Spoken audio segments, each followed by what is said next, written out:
If I could just introduce this conversation about poetry. My name's Chris Lockwood. I'm chair of the UKLA Book Awards. My teaching background is in primary. And can I introduce Rebecca? Hi, so I'm Rebecca Simpson Hargreaves. My teaching background is also in primary. However, I now lecture at the University of Manchester at the Manchester Institute of Education.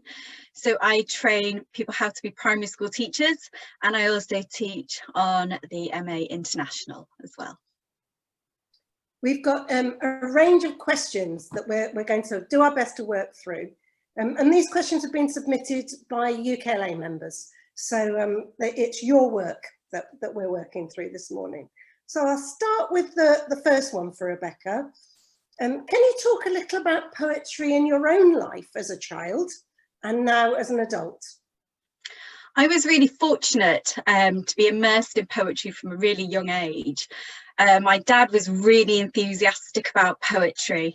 My earliest memory is remembering or looking, it was a Ladybird book, I think it was, and it had a selection of different poems in, and one was called Duck's Ditty, and I learned it off by heart, and I think it was a Kenneth Grahame one from Wind in the Willows. Oh yeah, and it was just tells all. Ducks are a dabbling, and I loved the play on the way it felt in your mouth when you said it, and it always stuck in my head. So I had that kind of sort of traditional sort of side of it. Then my dad also used to share a lot of Persian poetry. My dad isn't Persian, but he loved kind of different cultures and bringing that into the house. So the Rubaiyat of Omar Khayyam was something that, you know, he introduced to us when we were children, and he was always walking around the house spouting things like Spike Milligan, and it was always such a really lovely sort of atmosphere to be in.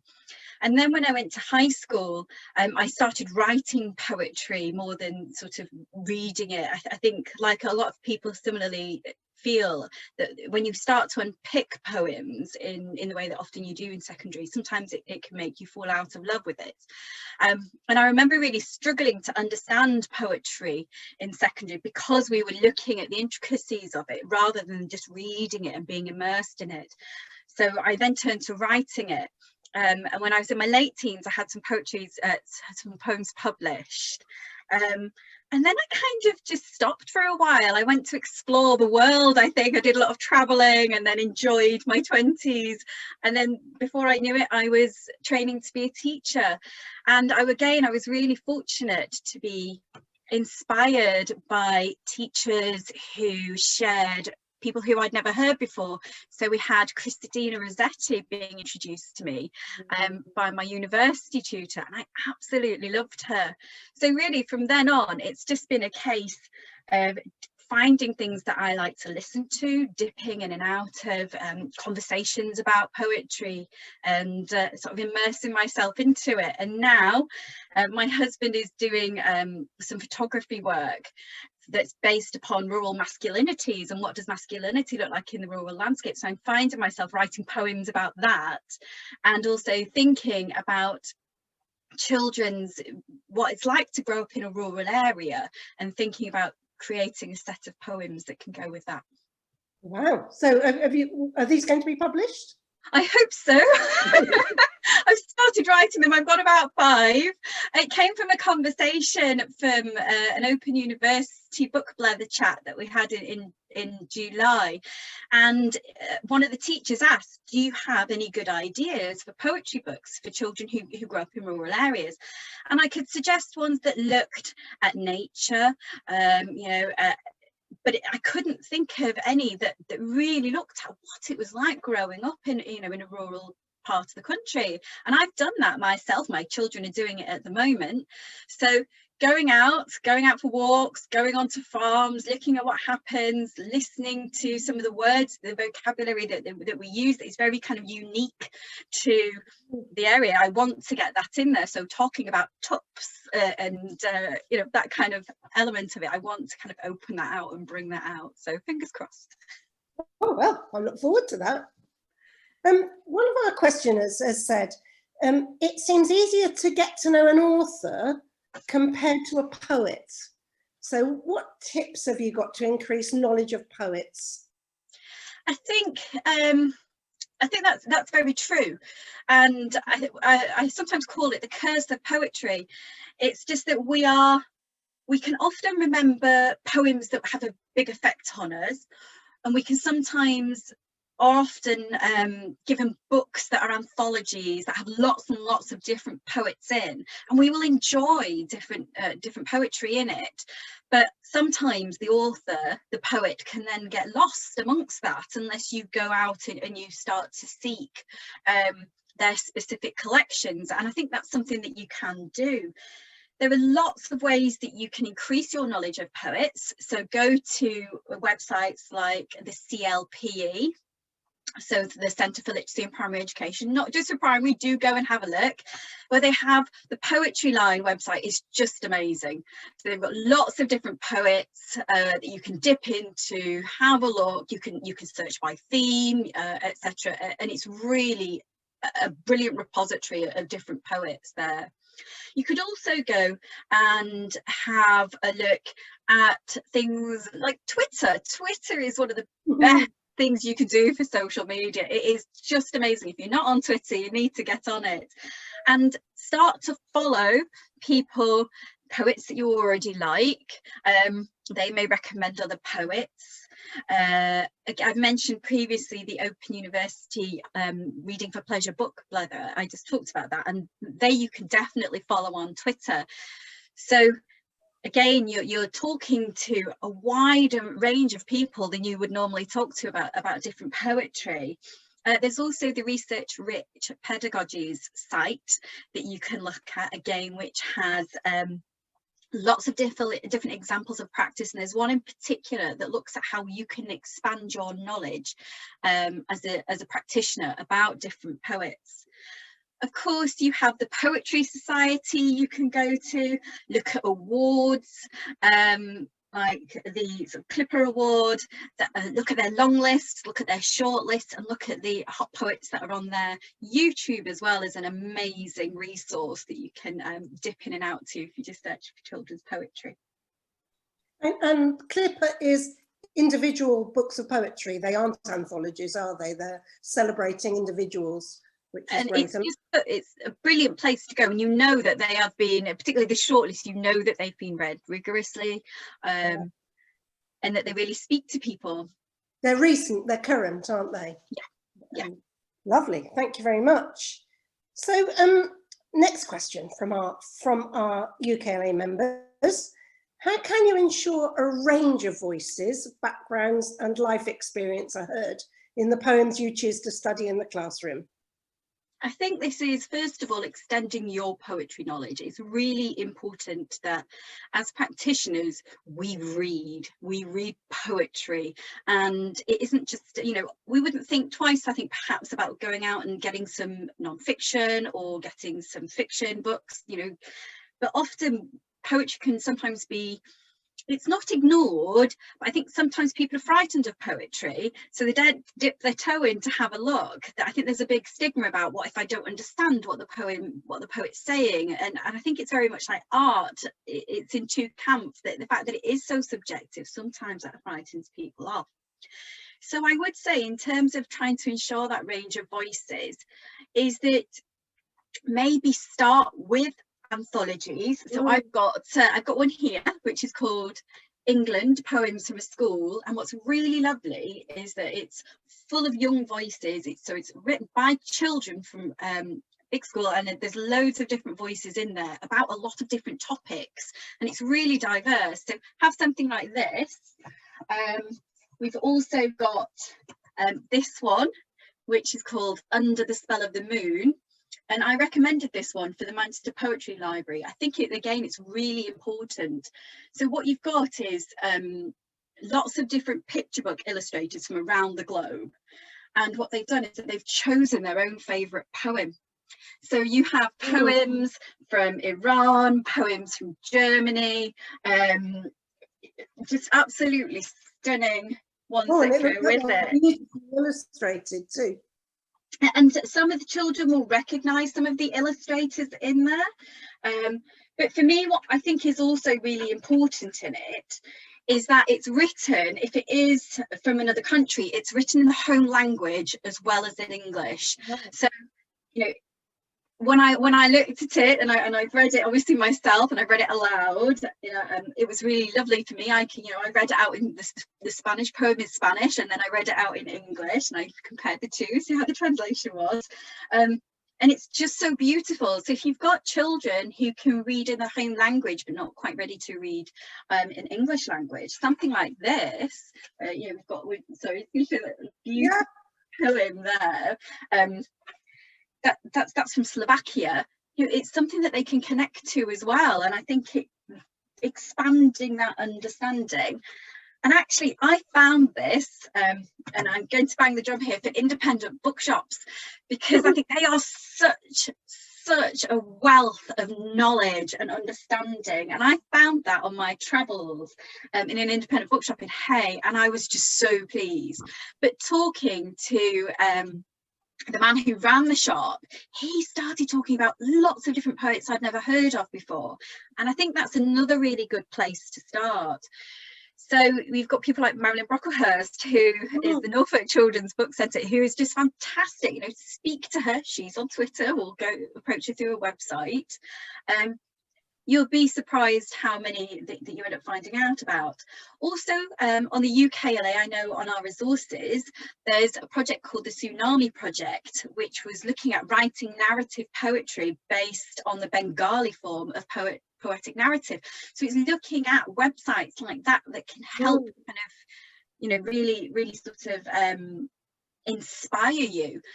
I think as well, it's really important to start from the child. So children are such a great resource, and often we feel like we ought to just give everything to children, but actually ask them, what do they like listening to? What do they listen to at home? Have they got parents or grandparents or brothers, sisters, whomever, extended family, who have their own poems that they've grown up with and that they've really enjoyed? And kind of bring that into the classroom so that you have those different voices there. I would also say, look for common themes. That can often be a way in. One of my favourite poems is Valerie Bloom's Sandwich, and it talks about, I'm sure you know it, and it's a great video on YouTube as well if you want to share it with children in a class.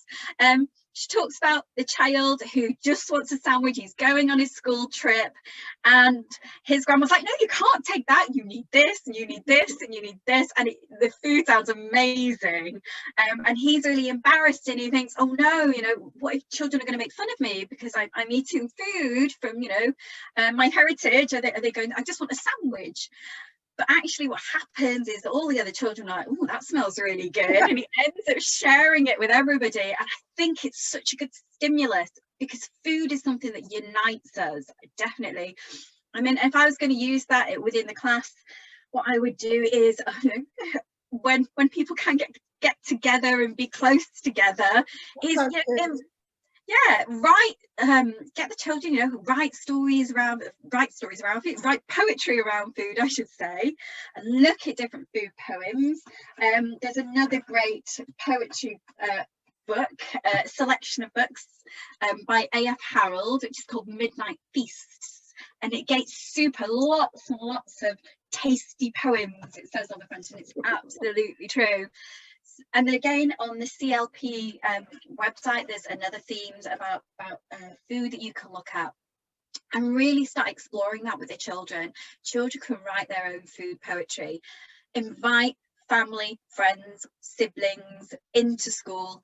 Have a massive picnic, a poetry picnic, and get the children to read poems, but also don't tell them, but organise for parents or different teachers to pop in and read poems about food that they really enjoy as well. And you can see that, you know, you'll have lots of different ranges coming in there, and I think that's a really nice way of sort of creating that community. That sounds tremendous. This next question, very provocative. What does poetry bring to the party? Oh, I don't think you can have a party without poetry, can you? Of course I'm going to say that. That one. I think poetry is really, obviously I think poetry is really important. I wouldn't be here if I didn't. Like I said earlier, I know that people can be very frightened of poetry, and often that is experiences that they've had where they feel like they might not have understood it, or they've covered things in the past, poems in the past that just didn't speak to them. But I think poetry is really vital. It gives you opportunities to explore different, not only feelings, emotions, etc., but also wordplay. It can be fun. That playing with language gives a bit of freedom. So if you think that there might be children in your class that really don't like the very sort of stiff formula of maybe sort of narrative, it might be that they're hearing, oh, you need to write so many sentences, or you need to make sure you include this in there, or, you know, let's tick off for sats, let's just put in an expanded noun phrase, etc. And children can get exhausted, like teachers are exhausted of that as well. And poetry is really nice. So I always used to find that the children who were maybe more reluctant writers really enjoyed poetry, because they didn't have to worry about putting the full stop in. They didn't really have to worry about, you know, if they wanted to start each line without a capital letter, that's absolutely fine. They could have long ones, they could have short ones. And, you know, I think poetry, there's just something for everybody in there. You've just got to find the one that really speaks to you, I think. So there's some real freedom in there, isn't there? Both for the chooser of the poetry and the writer of the poetry. Absolutely. There are, you know, I always think there is no right or wrong. I know that, you know, people will worry, well, you know, how will I know it's a good poem? How will I know it's the correct poem? And I think we can worry about that too much, actually, and think about, well, really, what does a poem do? And it's paint that picture in your head. It creates that sense that you are there, but it allows that release.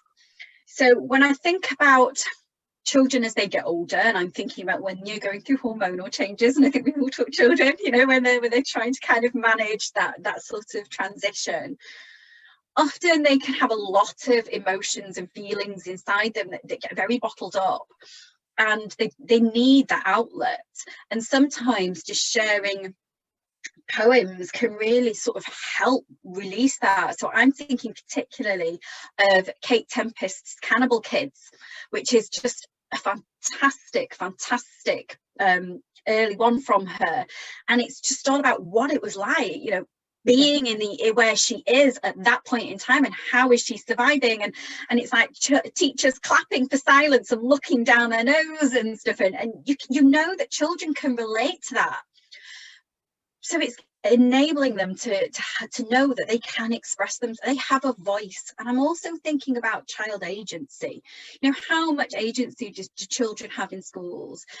How much freedom do they have for their voice to be heard beyond what we do as adults in terms of giving them, oh, you can school council, or you can vote on this? It's that pure, your thoughts, your voice coming out, and let's celebrate that. It's really, you know, confidence building, I think, as well. Brilliant, thank you. Lovely question here. How can I create a poetry rich classroom, and how do you encourage children to release their inner poet? My goodness, how do you create a poetry rich classroom? I have to be careful, we haven't got all day for this, so I could go on. I think you start with sharing poetry. As you said earlier, expand your knowledge of children's poets yourself. So have a look at your bookshelves, if you're lucky enough to have bookshelves in your classroom or the school library, and think about, okay, well, let's look at the proportions.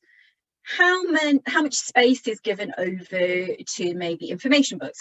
Usually it's not that much. And how much is given over to fiction? How much is given over to poetry, graphic novels, etc.? But let's focus on the poetry there. What's available to children? Have you inherited books over the years, you know, poetry books that are really, really old and that are great, but, you know, maybe a little bit outdated? How can you increase that? charity shops are a really good, I mean, I'm not saying that everyone should go out and spend lots of money, but charity shops are a great place to find poetry books. I've found, I don't know if it's just people buy them for children and then they don't know what to do with them and it goes there. I'd also, thinking about how you can bring poetry into the classroom to have that rich, is ask parents, ask carers to donate a poem, and then you can create a class book of different poems that's in there. What, sorry? Your own anthology. Absolutely, and you should be doing that with what the children are producing as well, because it shouldn't be that children just produce poetry because you want to tick it off. It should be, well, what's going to happen to that poetry? And this kind of links into releasing their inner poet. They need to know it's poetry for a purpose, and it might be that it's poetry that they maybe want to keep secret in their writing journal that they just share between you and them. Or it's thinking, right, okay, well, let's create poems that can be read to a different year group, that can be shared with different people.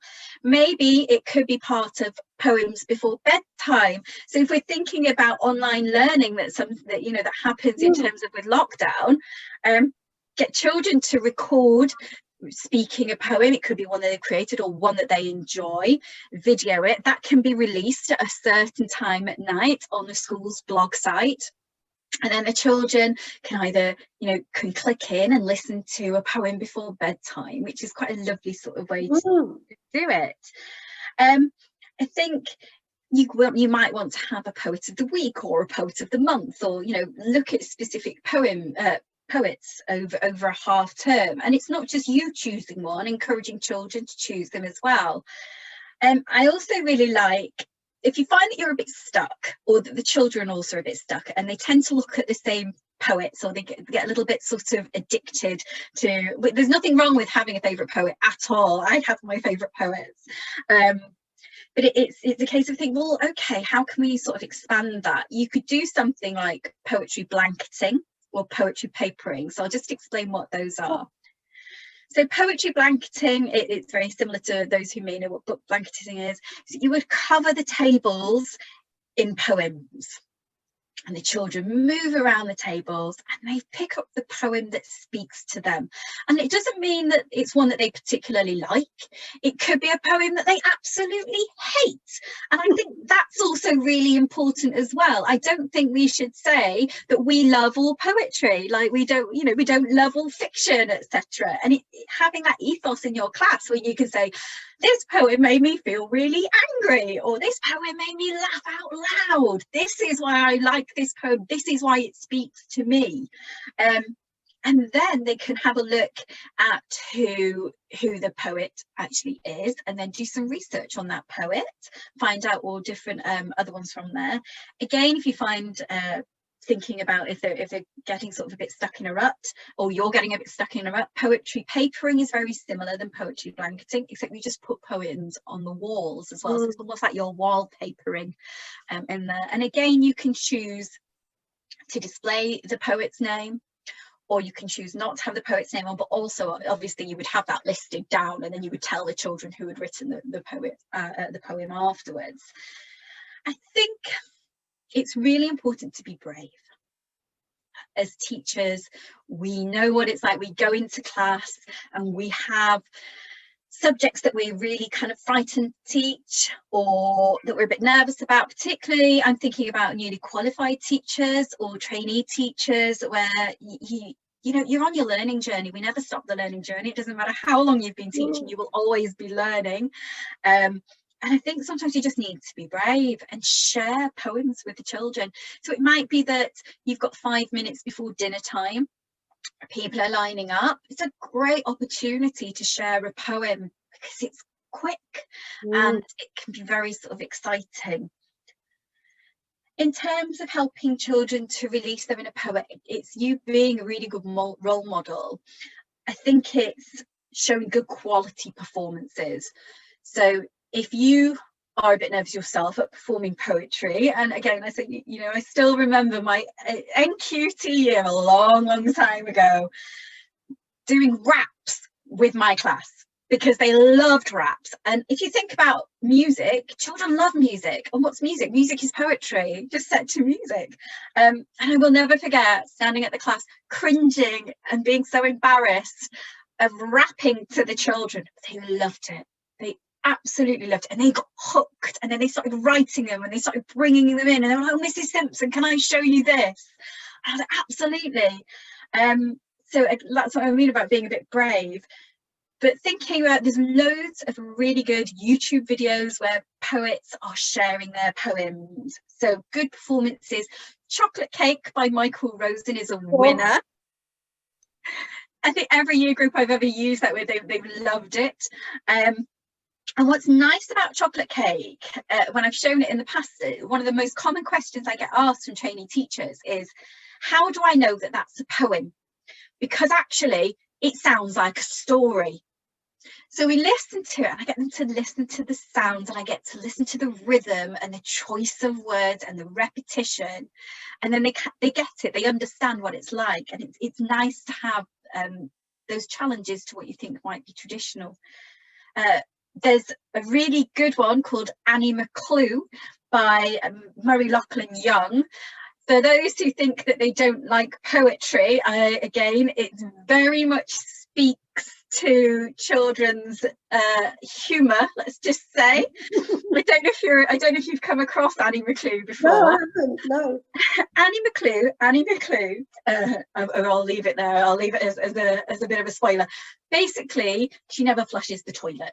And she always leaves and it's the way he says it, a growler in the bowl. But what's really nice is that he gets dressed up and he plays all these different characters out of the poem. And it's really inspirational to watch. So if you've only experienced poetry as what I'm going to say, middle-aged white dead men, basically, which is often coming on there, you know, you can be introduced to this man who is being this horrible auntie, who's being Annie McClue, who's being her mum, and he uses lots of different devices to really hook the viewer in. And I think sharing things like that can really make children excited about poetry and wanting to kind of share what they've got. I think it's also expanding ideas, as I kind of touched on there, about what poetry might look like. So for a child who might think that they're not a poet, I don't know how to write poetry, I'm really good at writing stories, but I don't know how to write poetry. It's introducing them to something. So it's like a little conveyor belt of books here next to me. This is one of my favourites, My Puppy Poet in Me, Thinker. And it's all about a puppy who's a poet. But it's told as a story, but it's a story of poems. So there's lots of different types of poems inside, but you get the overall narrative through it. And I think, again, it's thinking about those kind of things for children who may think, well, I'm good at writing stories, but I can't write poetry. If you share something like that with them, actually they realise that they can edit maybe what they've written as a story into certain sort of phrases, verses, and create poems from them. Thanks. I'm thinking about my own experience of learning poetry in school. I had to learn it and recite it. So a lot of Walter de la Mare and John Masefield, that's your dead poets, really. What do you think about the role of rote learning of poems in classrooms? So how did you feel about learning those poems off by heart? Well, I'm a bit of a show-off, so I was good at remembering them, so I quite like doing that. But I know for lots of people, they didn't. However, I have to say that poetry is still with me. I can still remember it. Well, I think I'm the same. So I still remember that Duck's Ditty, yes. And that wasn't something I was asked to remember. That was actually something that I learned myself, and I internalized that. I mean, thinking about, you know, children being encouraged to rote learn poetry, we have to recognise the national curriculum here. They want children to learn poems off by heart. So that kind of answers that one if you want to do it very, very shortly. However, rather than just being, you know, governed by the curriculum. I hope that we, you know, enhance the curriculum. I think it can be lots of fun. So there is always Fox in Socks was always on the bookshelf in my classroom. And I know some people can be a bit funny about Dr. Seuss. Don't know why.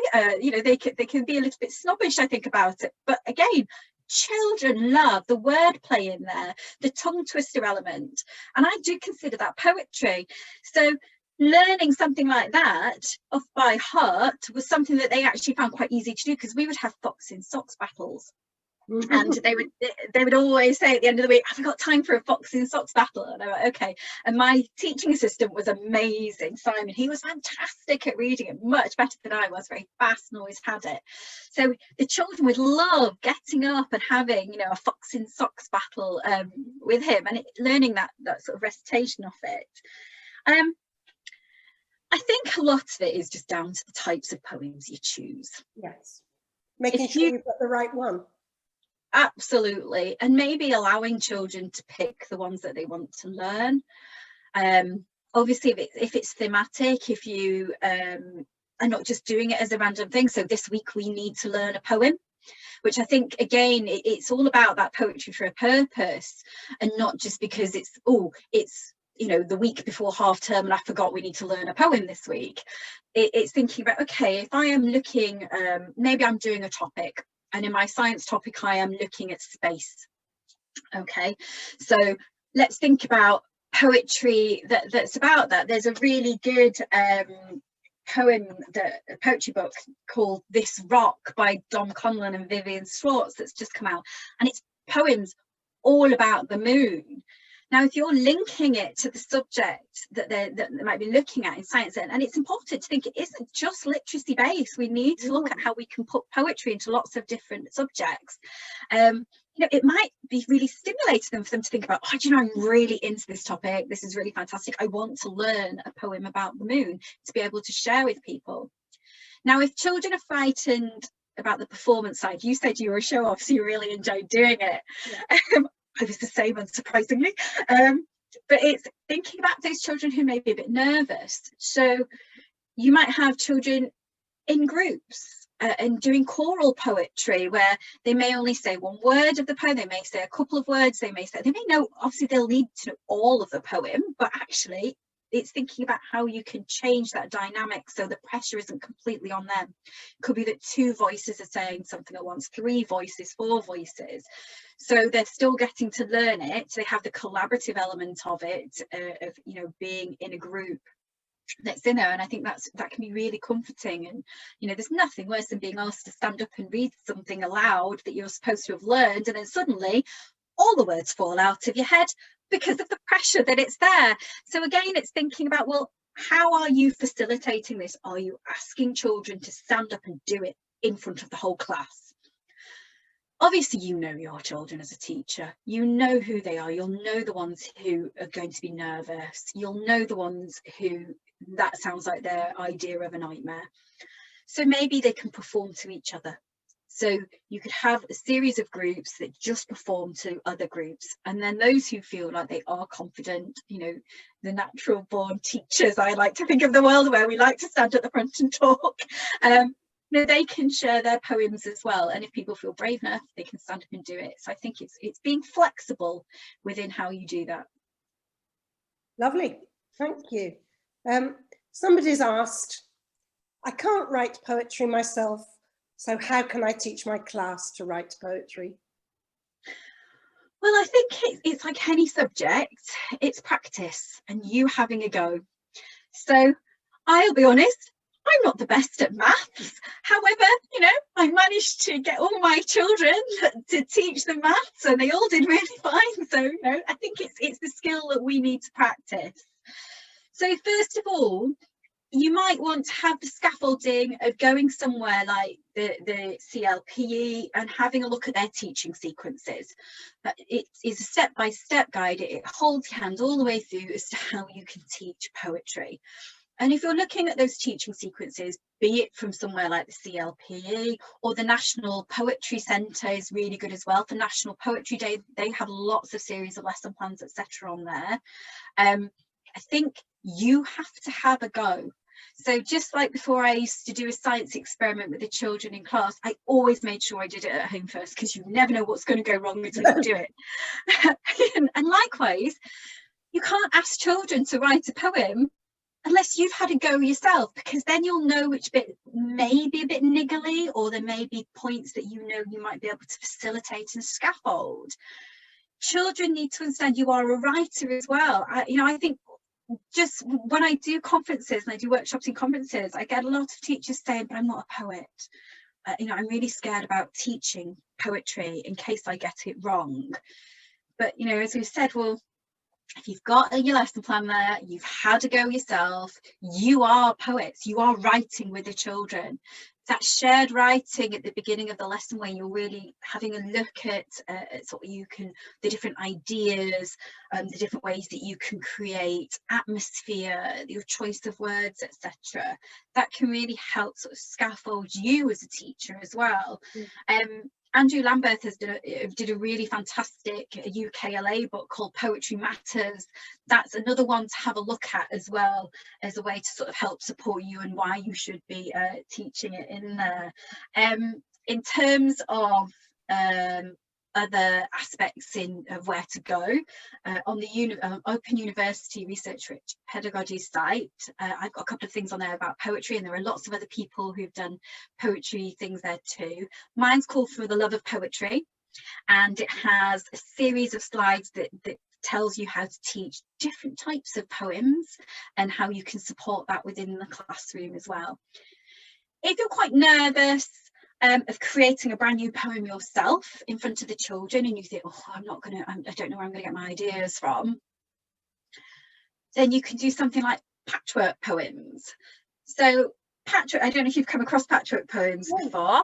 It's really lovely. So this would follow on really nicely from the poetry papering if you did this within your class. Patchwork Poems is creating a brand new poem from a series of already created poems. So say, for example, you had a series of poems from a poet like Joseph Coelho. Yes. And he's got some really lovely autumn ones, and you want to create an autumnal poem with the children.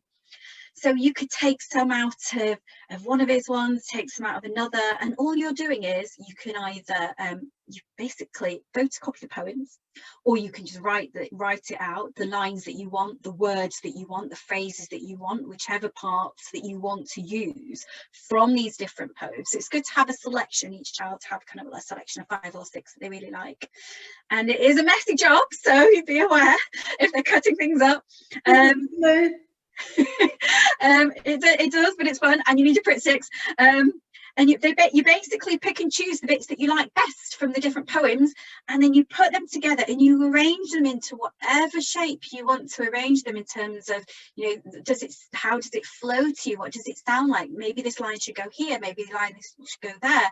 And all the time you're thinking about the process of actually creating a poem. You're doing exactly the same steps. You're thinking about cause and effect. You're thinking about language. You're thinking about the picture that it creates. But you don't have to think of the words, which can be really, really freeing for those who are frightened of poetry. I would have to say, though, at the end of the poem, you must credit the original poets and the original names of the poems that you've used. Make sure you're not plagiarizing anything. So you need to, bring that in there. And it's also really nice for people to, if you are going to display the new poems or put it in a class anthology, then if people say, oh, that really spoke to me, that poem. Oh, actually, I might have a look at so-and-so's other poems in there. So that can be really, really helpful. Another technique is thinking about, what I've talked about, the narrative. You use narrative to create poetry. Again, if you are a teacher who's very comfortable in writing narrative or being very familiar with stories, there's another one called Bop Poetry, which is and I think there's the link to that on the Open University Research Rich Pedagogy's PowerPoint that I put together. And basically you take a story and you just think about the most important elements of the story, the key sort of highlights, and you just have a refrain at the bottom. So it's a repeated line that carries on for each verse. So I've created one on the past about Little Bo Peep, looking at the nursery rhyme, because this is something you can do from reception. You know, you can do it as a big class one. It doesn't have to be individual poems.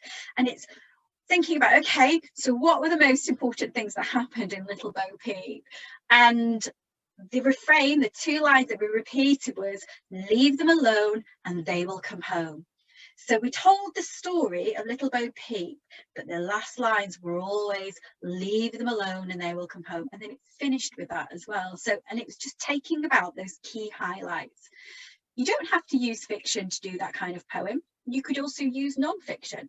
So if, say, for example, you were researching Henry VIII and his wives, it could be that you put some facts in there, you know, phrases about Henry VIII, and your refrain could be, you know, off with their head, or, you know, divorced, beheaded, died, or whatever it is that's on there, that rhyme that goes on there.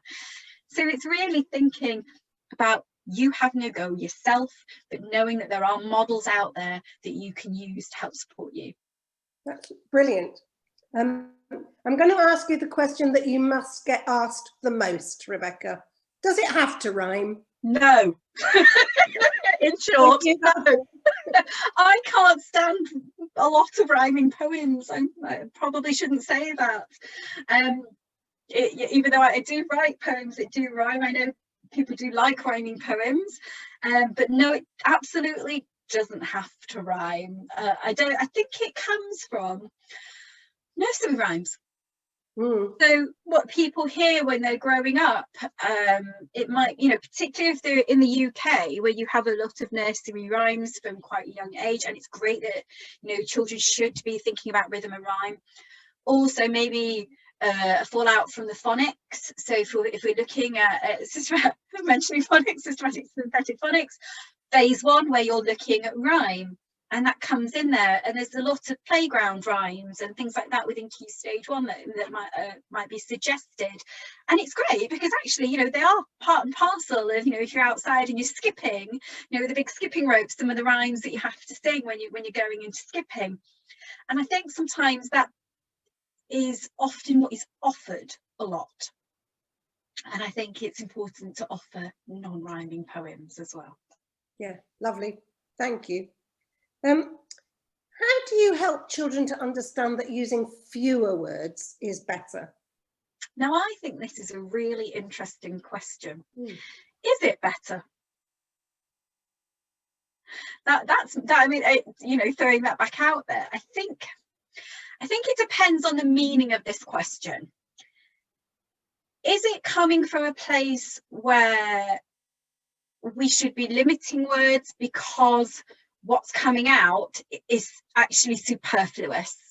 So it might be that children are adding too many words in because they think it will make it sound better.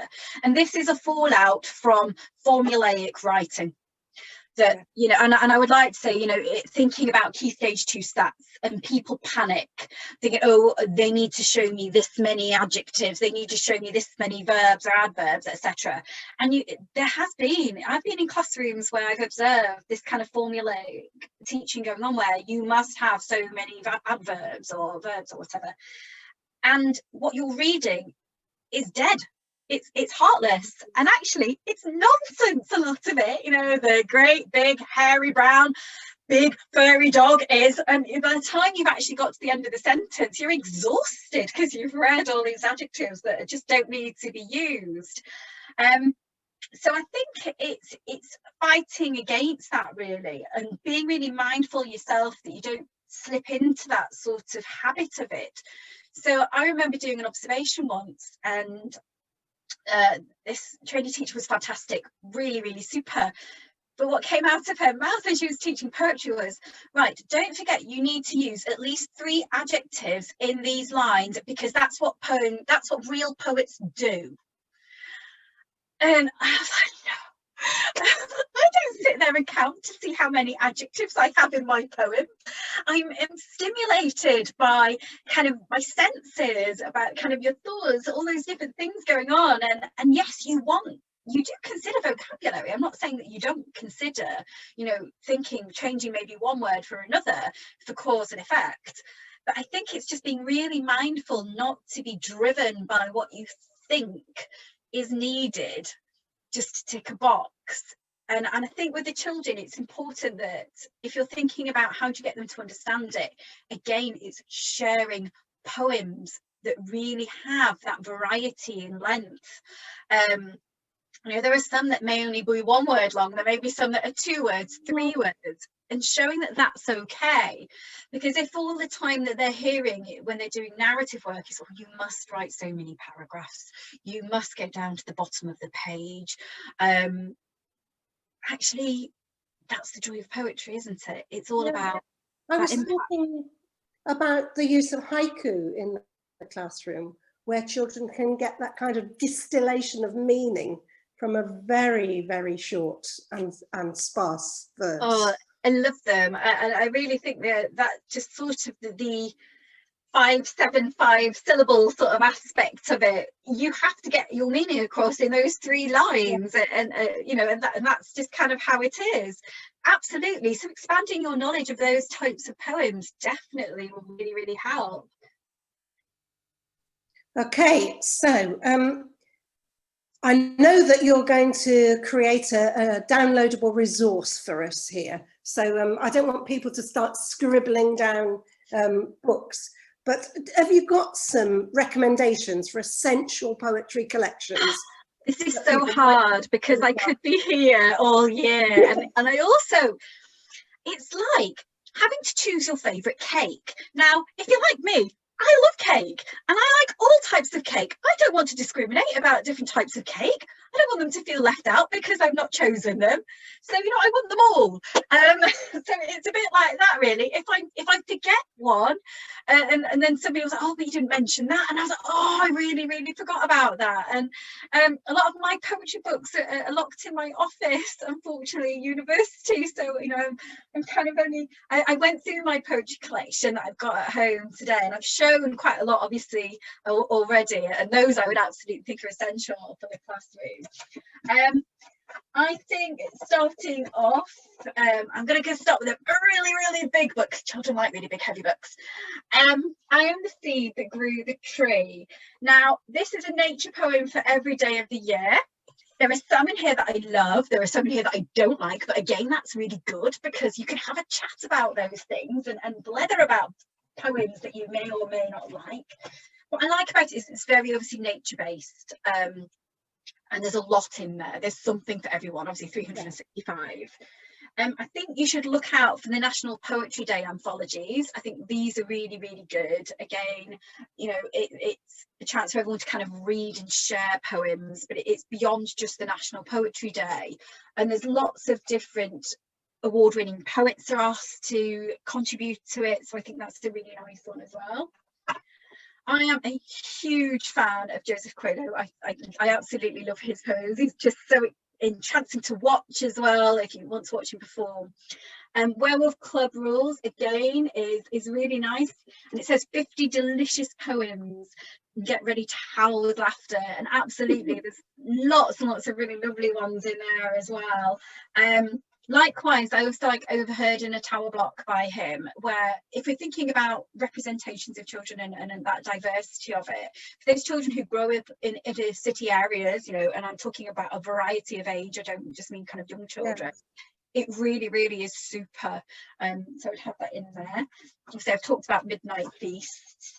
I also I really like The Works. Now, this was a book that came out quite a long time ago, a poetry anthology. In fact, I remember it said on the front, every poem you'll ever need for the literacy hour, which actually we don't have anymore. However, the poems in there are really, really good. And if you're worried about kind of trying to figure out what a type of poem is. You know, it's got lots and lots of different genres really of poems that are in there, and I think that's a really nice kind of staple to have in the classroom. And I know there's a series of them as well, so I think that's always a really lovely one to have in there. I would also include someone like Spike Milligan. I love his kind of nonsense poetry, and again, it's thinking about anthologies or poetry collections by specific poets that show that variety and that have that wordplay that's in there as well. And I would say thinking about searching out poetry collections that are based on different subjects. So I've mentioned obviously Dom Conlon's one about the moon, and this one I really like, and it's Grace Nichols, he's just super. It's called Paint Me a Poem, and what's really nice is that it's poems inspired by art in the Tate, but it's not just her poetry, it's also children's poetry as well that they've got in there. And you've got it shows the painting or the picture or the sculpture, and it has the poem next to it as well, which is really, really nice. Yeah, so I mean, it's really hard to decide. You know, you've got Paul Cookson, you've got Brian Moses, you've got Michael Rosen, Valerie Bloom. We've talked about lots and lots of different really good poets, so I'm afraid I can't choose, and I'm sure I've forgotten loads, so I apologise to any poet who I've forgotten. And after that cornucopia of wonderful poetry, somebody is asking, well, what is the point of poetry anyway? Oh, what's the point of poetry? Well, without poetry, would we have music? Would we have song? And, you know, thinking about, you know, if you do enjoy listening to music, do you enjoy listening to kind of songs, jingles that you hear on the radio that stick in your head, adverts that use that sort of jingle, that comes from poetry. I think poetry is, you know, as I said earlier, is an outlet for feelings. It is that giving voice to children. I think it can be exciting, but also ultimately it can be really good fun. It's just that kind of enjoyment and knowing that actually somewhere in the world someone's written something and they may be thinking the same as you, so you're not alone, and you may be feeling the same way. And I'm also thinking about, you know, yeah, we talk about fun and enjoyment, but thinking about poems that also deal with things that are really upsetting and that might talk about death or loss. And you know, it's making sure we don't shy away from that either, making sure it's age appropriate, but it's, you know, helping people know that what might be going on inside you, the way you feel, that mess of emotions that, you know, you may get from reading a novel, but actually it's bang straight there really quick on the page. You read that and it's just like, that's me, that's how I feel inside. And I think it can really help to support mental health. I agree.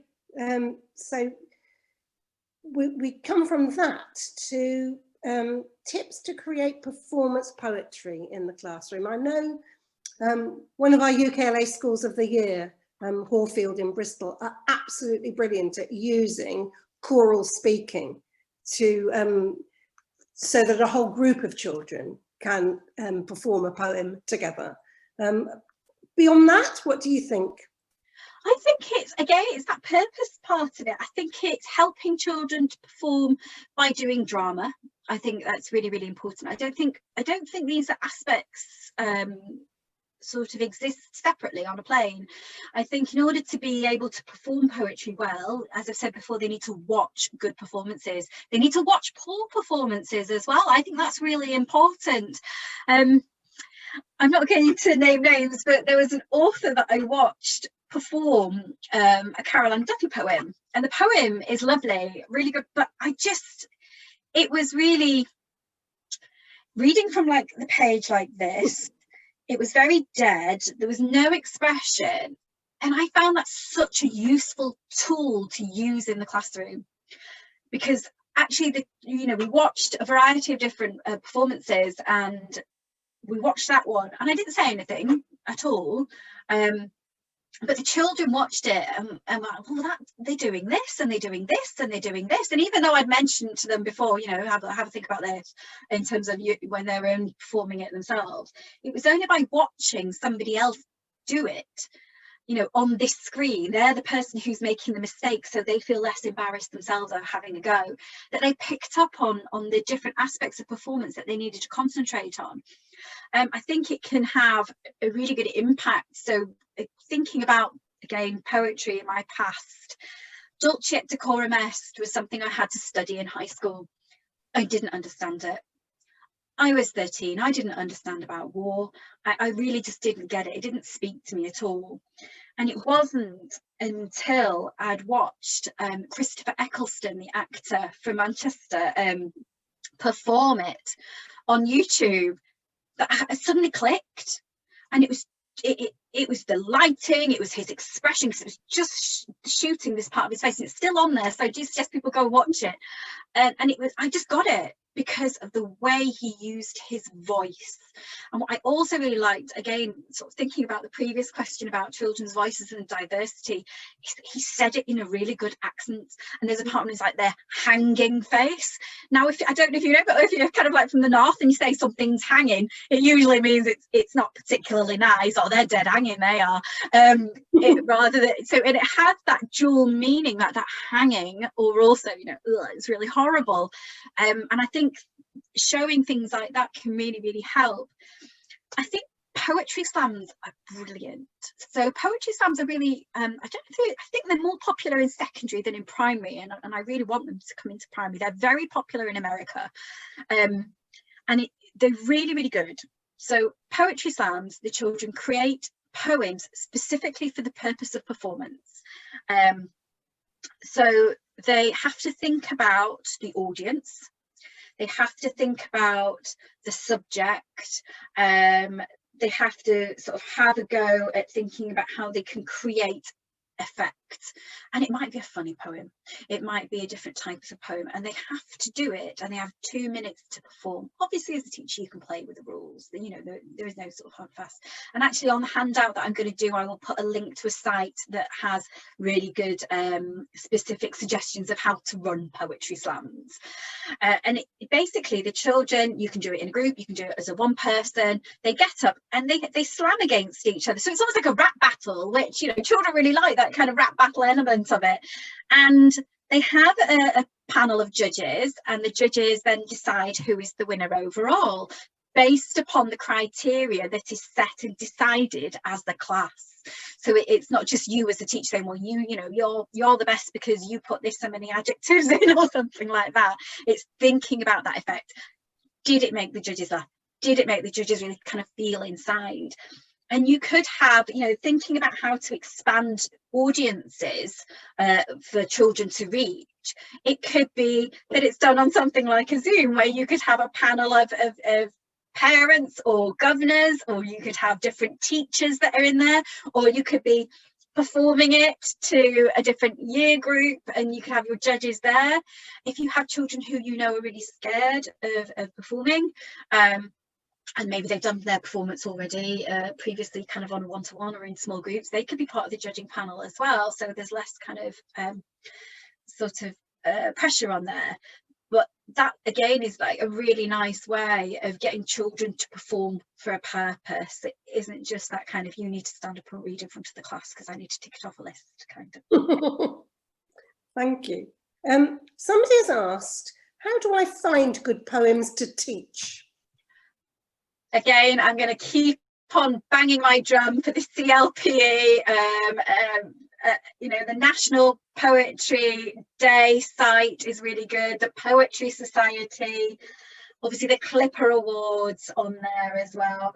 I would say that they're the places to go. They are good quality. They are being chosen by discerning readers, and the variety is wide. You know, you're thinking about the people who are contributing to the site, to the sites, I should say, or the awards. You know, it's not just one person in the background. It's a lots of different voices. So there's really kind of something for everybody.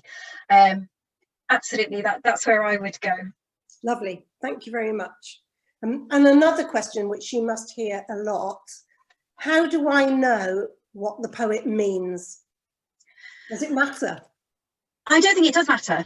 And I think this is why people get scared of poems, because they're too busy fretting, thinking about, I don't know if I really get it. So I could go to an art gallery and I could look at a painting, particularly modern art, and I will have no idea what it means. And I will stand there and I will feel, I'll be honest, I feel stupid because I think I just don't get it. And my husband, who's an artist, will stand there and go, oh, I understand this and I understand this about it. And I'm like, I don't know, it just looks like someone's just splatted something on a screen. I have no idea what's going on. And I feel stupid. And I think we need to get over that, because we will never truly know what the poet means unless we speak to the poet. And the poet says what they think it means to them. I think poems will mean different things to all of us, and that's the beauty of poetry, is that it will speak to us all as individuals, and that's what's really great about it. It doesn't need to be the same to me as it does to you, because we all have different backgrounds, we all have different things that we bring to the table. We might read a poem about autumn in two different ways, depending on whether or not I've been outside and I've walked in the leaves and I've heard the crunching, etc. Or it's something that, you know, I experience autumn in a different country where actually it's really warm and it's really sunny, and I don't understand that, and that's fine. I think it's okay. I think it can be subjective, but actually your interpretation is your interpretation, and I think it's important to say that to the children as well. There is no right or wrong in understanding the poem. Yeah, that's going to be really helpful to children. There's somebody here who's reflecting your experience of being in high school. Having to do poetry for GCSE really turned me off. So if I have to teach something I hate, how can I do that to engage the children? I think, first of all, I think we need to re-engage ourselves and kind of think about, you know, why do we hate it? Obviously, they've said because they had to unpick it. And when they unpicked it, they stopped enjoying it. I think we all have to teach subjects that we're not particularly full of joy for as teachers. But I think what we're really good at as teachers is understanding about how to inspire children in whatever variety or shape or form that takes. We are inspirational educators, and it's important to keep that in mind, that you may hate something, but it could be the one thing that breaks into a child's facade. So it could be something that really speaks to them. They may hate going to school, they may hate any subject that you're teaching. Poetry could be the one thing that makes them go, I want to get up and I want to go into school that day. So I think it's important to, whilst it's important to acknowledge your own, maybe your own fears or your own dislike of something, actually it's not about you. And as teachers, we're naturally not like that, are we? We naturally just want to give the world to the people that we're teaching. We want to open the world to these people that we're teaching. That you could be teaching the next poet, you could be teaching the next, you know, Joseph Coelho, you never know. And it's through putting your own phobias or your own sort of dislike aside and thinking, okay, I may not like it, but I'm going to have to act like I do like it. And I don't mean sort of, you know, children can smell out if you're being fake, absolutely. So it's finding something that will speak to you. So like I've said in the past, it might be that you have a subject that you really enjoy. So say, for example, if it's like art, look at poetry books that are inspired by art. Get poetry into different subject areas. So when I used to teach science, when I was looking at plants, I used to put a close-up of a Christmas rose leaf on the board. And I'd get children just to give me some words as to what they thought they could see. And I didn't want them to give me something like, I can see green. It was whatever they wanted. And this particular close-up had a bit which looked like a whale jumping out of water, or like cliffs, and we had snot and all sorts come out of it. It was great. And drawing those words together, we created our own little class poem that came from it. And then they created their own poems looking at other kind of close-ups of different leaves from different plants. Now, if that is a way in for you, then that's a really good way to get poetry in there. It's looking for those opportunities of linking it to other subjects so you're not quite frightened. But also I think it's reading and reading widely. Again, it's finding poems that you might now start to enjoy. You know, thinking about how long ago they did their GCSEs to where they are now, you know, be it 4 years, 5 years, 10 years, 20 years, however many years it is. Poetry is moving, it's constantly changing, and the way it looks constantly changed. So you've got, you know, your narrative poetry now isn't just necessarily the highwayman. It's thinking about like My Puppy Poet and Me, which is a story, and again is sort of like that narrative poems. So it's thinking about expanding that knowledge. Thank you. Very last question. We're being asked, how do you assess poetry? And if it can't be assessed, why teach it? Well, I think we know why I want people to teach poetry. I think I've harped on about that enough. Poetry can be assessed. You know, it obviously is part of the national curriculum, so that's why we should teach it. However, in terms of assessing poetry, how can you do it? And there's me who's waffled on saying, well, poetry is subjective, it will be different to all of us. However, there are certain things that you can tick off. So we'll go for the haiku that you were talking about. What does a haiku need to have in it? 5 syllables, 7 syllables, 5 syllables. So if we're writing haikus, you know, as a class, that's what I'm going to be assessing the children against. Are they following the style that's been given to them? Are they following that form? Do they have the 5-7-5 element in it? So that would be one of the first ones. The second would be, or, you know, whichever way round, it doesn't really matter, I'm not saying one's more important than the other, is thinking about audience. So what effect does it have on the reader? And it's writing as a reader, thinking, okay, does it create a picture in someone's mind? Will they kind of understand what's going on? Is there sort of some lyrical aspect of it? You know, what kind of word choice have they got there? But I think it's important as well to allow children to argue about word choice too. So it could be a case of, you might say, oh, well, you could swap that word red for, you know, like magenta or something, but actually they may be wanting to choose that word because it has a specific purpose on there. So I do think it can be assessed.